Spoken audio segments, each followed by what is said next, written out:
আসসালামাইকুম। আমাদের সমাজে এখন একটা হিংসা একটা বড় ফ্যাক্টর হয়ে গেছে। অনেকেই অনেকের ভালো দেখতে পারে না।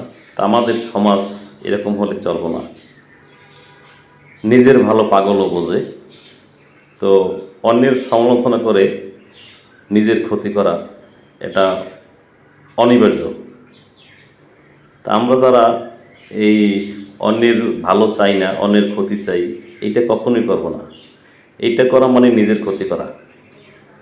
তো আশা করি সামনের দিনগুলো আমরা প্রত্যেকের ভালো প্রত্যেকে চাবো, কারণ নিজের ভালো নিজে গড়ে নেওয়া উচিত।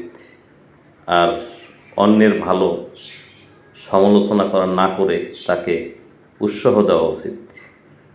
তো সবাই সবার ভালো চাবেন, দেখবেন আপনার নিজের ভালো অটোমেটিক হয়ে যাবে।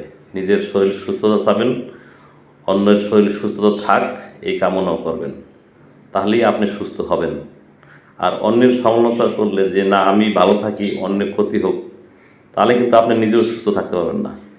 কারণ আপনি ঘুম থেকে উঠে যদি শোনেন পাশের বাড়ির লোকটা কান্নাকাটি করে চিলেচিলি করে, তাহলে আপনার ঘুমটা ঠিকমতো হলো না, আপনি অটোমেটিক ঘুম ভেঙে যাবে। তাই নিজের ভালো পাগলও বোঝে।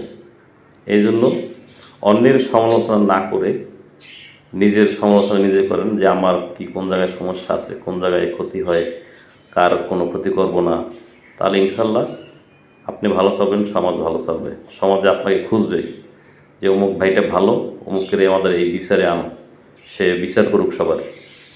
ভালো থাকেন, সবার জন্য সুস্থতা কামনা করি। আসসালামু আলাইকুম।